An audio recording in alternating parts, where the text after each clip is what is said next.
International Data Corp right here in Boston predicts that by the end of this year, tablet sales will overtake the sales of laptops.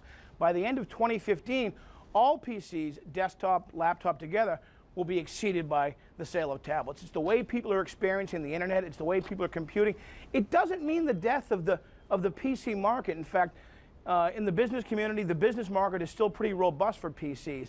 But everyday use, whether it's the iPad, the Samsung Galaxy, the Kindle Fire, those tablets for the everyday tasks that people have to do, that's the device they're choosing. This year alone, tablet sales are expected to increase by 60% just over last year. Yeah, they certainly are. When we looked at this, I looked at a few numbers by comparison. 34 million iPads sold.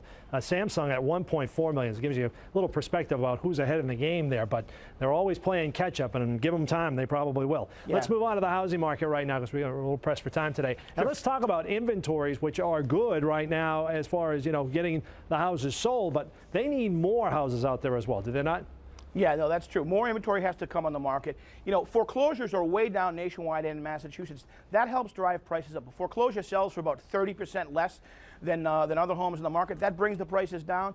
Foreclosures are down significantly this year. That's good. That's bringing prices up. Nationwide, sales and prices have increased. In Massachusetts, prices are up, I think, 10.5% over this time last year. So the market's really turning, and realtors want more inventory on the market. People are still a little bit on the sidelines. They're starting to come out and say, you know what, it's time for me to sell. One of the things drawing them back is if they want to sell and then move, they're concerned about being able to buy and being competitive in this very, very hot market. Exactly right. All right, we're going to have to leave it at that. Cosmo Macero, appreciate it as always. Thank you. All right, Mark, take care.